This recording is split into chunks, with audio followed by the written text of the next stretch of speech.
Found my girlfriend cheating on me with my close friend. I have him arrested and ghosted her. Backstory. My wife Rachel and I grew up in a medium-sized town with a population of about 30,000 people. We met when we were little, approximately 6 or 7, I can't remember exactly. We were almost inseparable. We began dating when we were 16 years old. We went out for employment when we were 18 to a city just a few hours away. We were married and had purchased our first home before the age of 20. We found out she was pregnant with a son when she was 22. Then catastrophe hit. A massive shelving unit fell and crushed her around 5 weeks before she was set to go on maternity leave. Both she and our kid were murdered instantaneously, according to what I was informed. 2 of her co-workers had also been wounded in the accident, one of whom was paraplegic and the other who had to have his leg amputated. In order to save money, the firm she worked for opted to keep using old shelving that had been written off as hazardous rather than replace it. I still haven't forgiven the executives and management employees who made that choice, since they killed the love of my life while also terminating our pregnancy. It wasn't long after that I was informed I had an option about how to continue with what her firm termed compensation, but I referred to it as blood money. They hoped to avoid a lawsuit by settling out of court. In contrast, I was out for their blood. Just to be clear, this is not the vengeance. It is still background.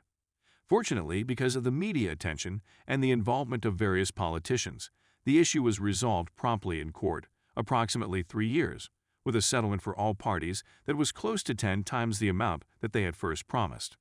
They were fined heavily for violations of work, health, and safety regulations. Executives were fired, others were imprisoned, and so on. Perhaps a tale for another time, when I feel more at ease telling it. I was still working in telecommunications at the time. My mother, bless her soul, had moved in to assist me while all of this was going on. I suppose I would have broken down if she hadn't been so interested. Around this time, I was given a promotion, but it required extensive travel around the state. I asked for an office in my hometown's branch because I wanted to take care of companies not only in the state but also in my hometown, where there was no business representative, and they agreed. We got into a schedule of 1 to 2 weeks in the city office, 1 week in my hometown, and 1 to 2 weeks during the rest of the state after a few months. After a year, I decided to purchase a home in my hometown so that I wouldn't have to remain at my parents' house every week or so, that I was home and could come and go as I pleased. This is significant later in the plot. Our narrative starts around 4 years later. Sorry for the lengthy history. On Friday, I had just returned from one of my excursions and was checking in some items at my office when Harry, the branch's managing director, stepped in. We had grown up together as well, but had gone to separate schools, but had built a really strong connection since returning. He inquired as to how things were doing, and then invited me to a home party he was throwing that evening. Even with the short notice, I said sure. I felt like a couple with pals were in order. That's where Harry introduced me to Catherine. She was a new recruit at the branch where my hometown's office was situated, and she was still getting to know everyone since she was new in town. We hit it off right away. As corny as that may seem, it was almost as if Rachel were in front of me instead of Catherine. I won't go into too many specifics, but after 2 years of dating, we decided to take the next step, and she moved into my hometown's house. Everything had been going swimmingly up until this moment. Catherine and my parents got along, and Rachel's parents were pleased that someone could make me as happy as Rachel had. Things had been going smoothly for over a year when things started to shift. Skype chats were abruptly cut short. Neighbors would tell me how a vehicle, reported to me as Harry's, was constantly spotted parked in a back alley near my home while I was gone, and some clothing that weren't mine were in my closet. All indications led to her infidelity, but she claimed that nothing was going on. She said that Harry would drop over on occasion to talk business, but he never remained the night. I put it up to paranoia and carried on as if nothing was wrong, but there was always this nagging sensation that something wasn't quite right. It was over 6 months later that I found she had been deceiving me. I had recently negotiated a rather significant deal with a new firm, and the discussions had concluded sooner than I had expected. So rather than staying for a few more days, I decided to book an early trip home and surprise everyone. After a few hours, I drove into my hometown and into the alley behind my house, hoping to sneak into Catherine's house and surprise her. However, I was interested to see whether this mysterious automobile was present. There was, indeed, a vehicle obstructing the rear entry gate. I was perplexed for a second, wondering whether it had been a careless neighbor who had parked, only to find it was Harry's vehicle. I may have drove right past my own house if it hadn't been for the thick hedge line I'd installed a few years ago for seclusion. I stepped out of my vehicle after pulling up behind his automobile and felt it was odd that he was there so late. As she said, he had always departed by now. As I got closer to the rear of the home, I saw something that made my stomach sink. Catherine and Harry were hammering it out in my kitchen. I went completely still. Time stood still. My close buddy was having with my girlfriend on my kitchen bench. I had no idea what to do. So many thoughts raced through my mind. Was I dreaming or was I awake? What was the point of them having in my house? Feeling discouraged, I turned and walked away without anyone noticing. For what seemed like an eternity, I sat in my vehicle. I was in tears. Hard. However, the melancholy immediately evolved to rage. The same type of rage I felt for those responsible for Rachel's death. I wanted to inflict pain on them, badly. I am a pacifist who does not believe in violence. I knew then that I was going to punish them and ruin their life. And what better time to get started than right now? I drove back up the alley, far enough away from my driveway to see Harry's vehicle, and then went back to the gate, where I could see inside the house, and dialed her phone. They were still going for it when the phone rang. When my name appeared on the caller ID, they both performed a double take. I could see she was thinking about answering it, so they let it ring. They were back into it after a few seconds, and I phoned once more. She did respond this time. I hung up while she was replying and returned to my vehicle. She phoned me back as soon as I did. She inquired why I was phoning so late, and I said that I was about 10 minutes away from home and didn't want to frighten her away by coming in. She was definitely surprised and seemed pleased that I was coming, and the conversation ended abruptly when she stated she was going to get up and change into something.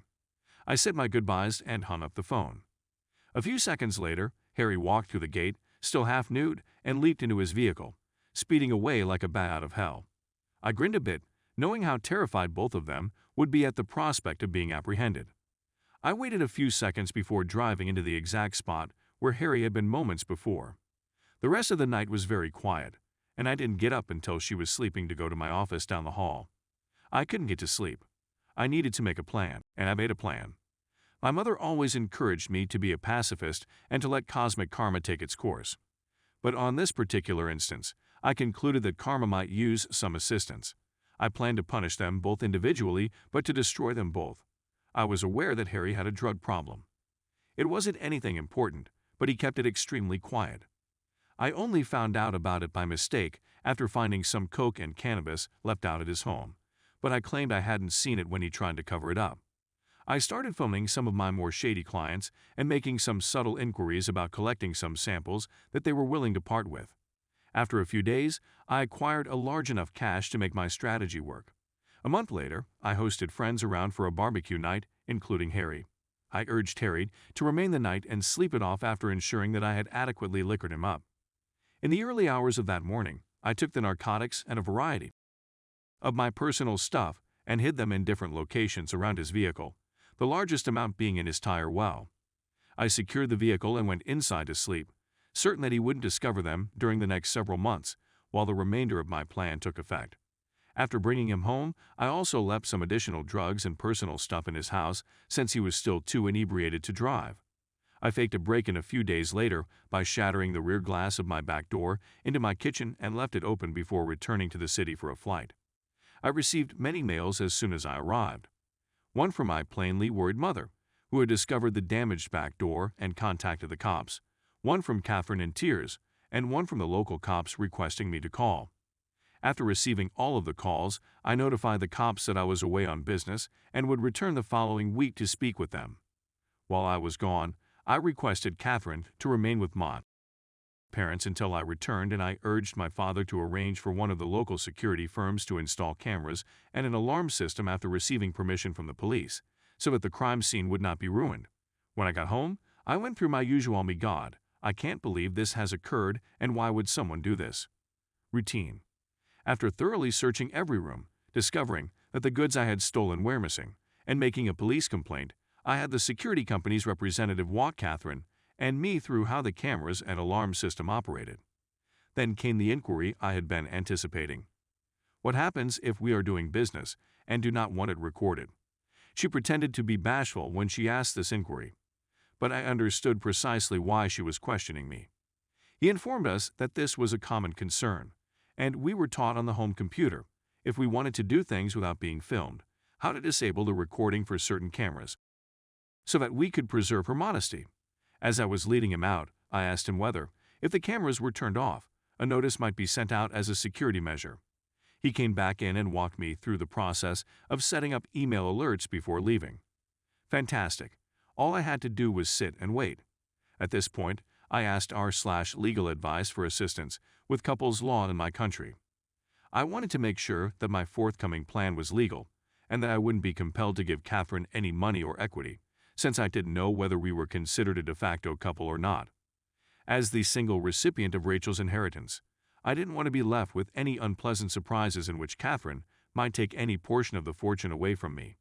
Shout out to those guys and gals there for putting me in touch with a great lawyer who assured me that because we hadn't been living together long enough to be classified as de facto, and because I was paying all the utilities on the property she was living in and didn't pay rent, she had no legal standing to make a financial claim against me. To be sure, he wrote out what I thought was a very solid legal document, just in case there was any legal problem.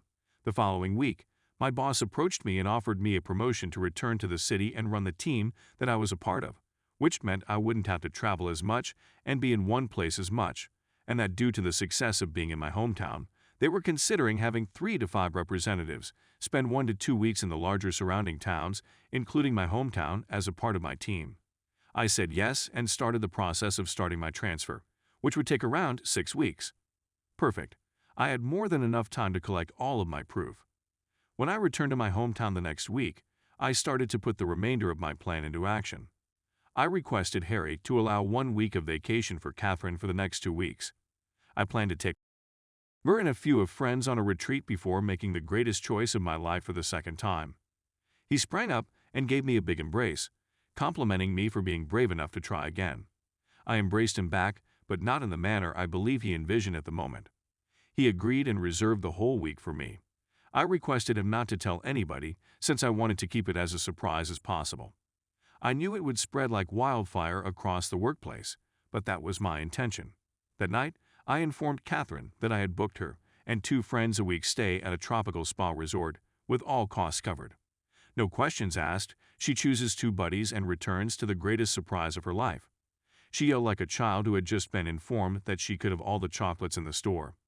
I then told her that I was going to spend the following week in the city, preparing for a large client who was one of my biggest accounts and needed some people on my team to help before flying out the following week, and I wouldn't be home until the Monday she was leaving, so I wouldn't be able to see her, which seemed to disappoint her, but I told her it would be worth it when she returned.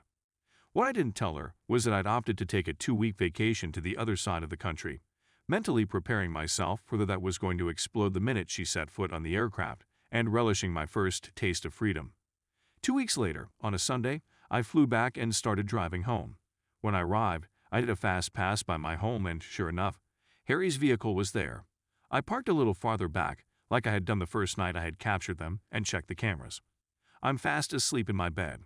To be honest, it was no surprise since I had often filmed them doing this over my 2-week absence. I immediately made my first call to the police, which was blocked by my caller ID. I told them that I was one of their neighbors, and that I had seen someone hanging out in their car in the alley behind my house, occasionally passing something through windows to passing cars while also looking into my yard, and that I was concerned that they were dealing drugs or planning to break into someone's property. I provided them his license plate number and a description of him. They stated someone will be there in a few minutes, so I thanked them and hung up. I immediately contacted Catherine and told her I was about 10 minutes away and that I knew she was leaving the next day, but urgently wanted to surprise her.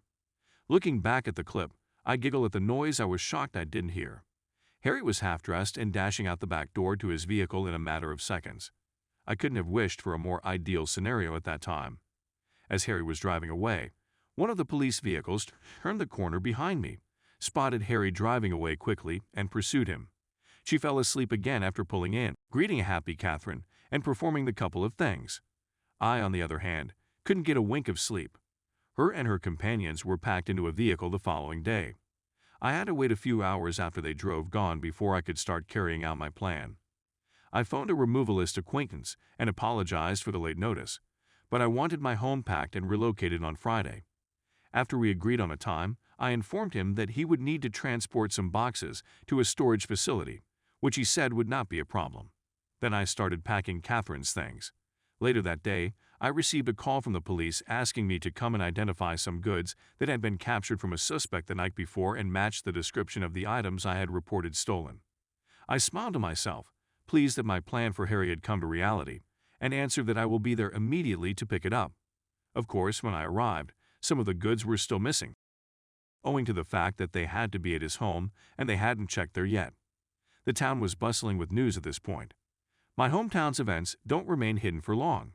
Harry was shamed and swiftly dismissed for his possession of narcotics and stolen goods, and our respective supervisors had tendered a formal apology to me on behalf of the firm earlier in the week. That night, I went to my parents' home and informed both my and Rachel's parents what had occurred, omitting important specifics, and that I was going back to the city after getting promoted. But Catherine wouldn't be there. They were unhappy at first because I hadn't told them what was going on, but they were relieved that I was handling things maturely and hadn't gone to their level, even if they didn't agree with ghosting Catherine. But I went home after a few beers, laughter, and tears.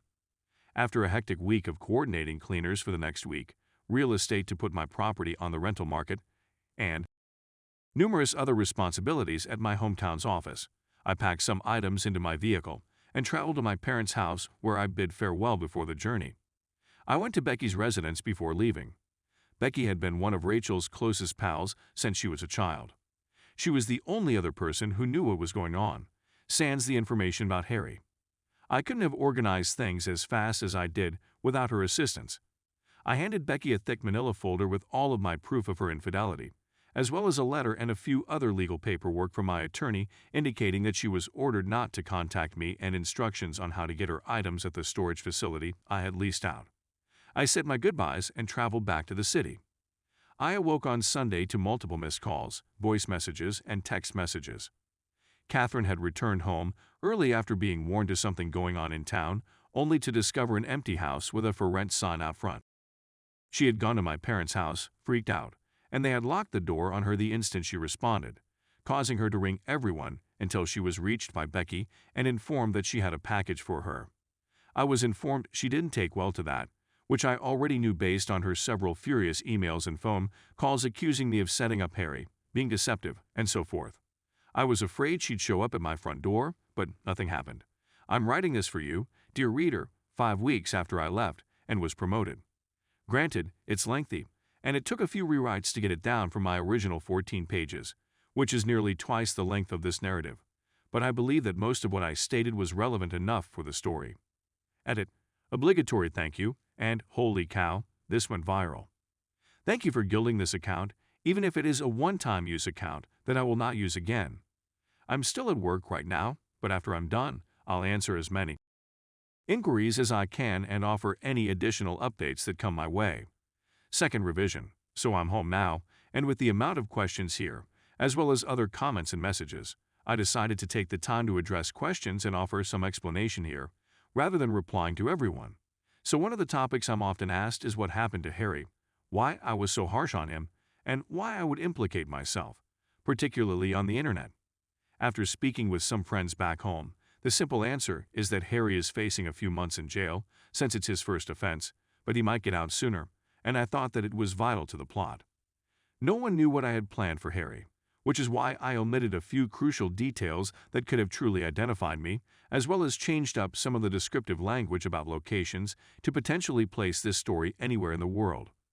To clarify, there was already more than enough proof in his own house. I only offered a mechanism for the authorities to further examine his conduct in his own home. That being said, I don't regret what I did to him, since he grew up with both Rachel and me and saw how difficult it was for me to pick up my life after she died. For anyone wondering whether I'm afraid about Harry finding out and reporting me to the authorities, I know he doesn't use Reddit. I know Catherine has an account, but I haven't noticed any recent activity to indicate that she hasn't been online in a while. Who knows about other Reddit users? Most of the people I'm friends with on my primary account could recognize this tale if they come across it, but I don't know about their surfing habits outside of the subreddits that we visit. People have asked why I didn't do more for Catherine or why I stayed around for as long as I did. I nearly sent her out after a few days, but I wanted to collect evidence and exhibit proof of her infidelity so that everyone she knew understood what she had done. She is a major socialite in her words, and I knew that exposing her would ruin her reputation. In terms of what happened to her, I've been informed that she recently relocated to another state after getting transferred. According to the people I've spoken with today, she was primarily assigned administrative duties prior to her transfer, as there was quite a bit of backlash after the rumor mill spread throughout town. People have questioned the legality of what I did to her, such as transferring all of her belongings, sending her and several friends away, spending a significant amount of money on the trip and so on. Morally, I think it's a bad move to build up her expectations of what she imagined would happen. This, along with destroying her reputation in town, was my ultimate goal, to give her a taste of what it felt like to have everything come apart around you. But from a legal standpoint, I was perfectly justified. She had never updated any of her personal information, driver's license, voting registration, etc., to reflect that she had moved into my home throughout the period she had been living with me. After speaking with r/legal, I discovered this information over the course of my preparation with my lawyer. I was allowed to accomplish what I did since there was no real evidence on paper that she was dwelling there, and because we hadn't fulfilled the de facto status. Finally, for those of you who claim that my narrative is fabricated, that I am a karma, a sociopath in this day and age, who doesn't have some sociopathic tendencies, and that my malicious compliance tale is also evidence, I will be honest and say that I will not attempt to alter your thoughts on this. Everyone has the right to an opinion on tales published on Reddit, as well as an opinion on people who share them.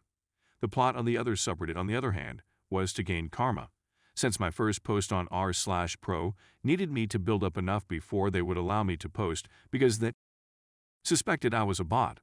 That narrative, which I just trimmed in the gist of the discussion, since I can't recall everything, did in fact happen and received national attention soon after.